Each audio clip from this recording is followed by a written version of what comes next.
Israel మీద దాడి జరిగాక రివర్స్ అటాక్ జరుగుతున్నటువంటి వేళ మొదట అందరూ సంఘీభావం వ్యక్తం చేసి మన బందీలను విడిపించండి అని కోరినటువంటి ఇజ్రాయేలీలు క్రమక్రమంగా రూటు మార్చి ఒకటి చర్చలు జరిపి బందీలను విడుదల చేయించండి, నెతన్యాహుని పదవి నుండి తొలగించండి, ఇజ్రాయెల్లో ప్రభుత్వం మారిపోవాలి, అట్లాగే యుద్ధం ఆగిపోవాలి, పాలస్తీనా మీద దాడిని ఆపేయండి అంటూ ఈ మధ్యకాలంలో ఉద్యమాలు జరుగుతున్నటువంటి వేళ కీలకమైనటువంటి పరిణామం అయితే చోటు చేసుకుంది. అది ఇజ్రాయెల్ శబాష్ అయినటువంటి మాట మాట్లాడారు ఇజ్రాయెల్కి సంబంధించినటువంటి నాయకులు.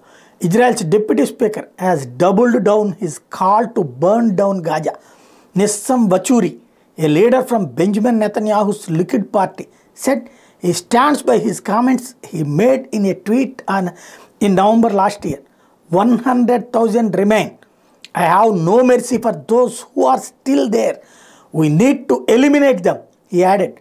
Vaturi later clarified that he was talking about the terrorists in Gaza. His comments come a day before the ICJ hearing on South Africa's case. ఓ పక్కన సౌత్ ఆఫ్రికా వెళ్ళి జెనోసైడ్ జరిగిపోతుందన్నటువంటి స్టేట్మెంట్లు ఇస్తూ కంప్లైంట్లు పెట్టినటువంటి సందర్భంలో వాటి స్టేట్మెంట్ లెక్క చేయకుండా ఇజ్రాయెల్కి సంబంధించినటువంటి నాయకులు అయితే చాలా క్లియర్గా గతంలోనే చెప్పుకొస్తున్నాం, గాజాలో తీవ్రవాదులందరినీ అంతం కావాల్సిందే, పాలస్తీనా ప్రజలు అన్నటువంటి పేరుతో మెర్సీ ఉండటానికి వీల్లేదు అని చెప్తున్నటువంటి స్టేట్మెంట్ ఇప్పుడు వైరల్ అవుతుంది.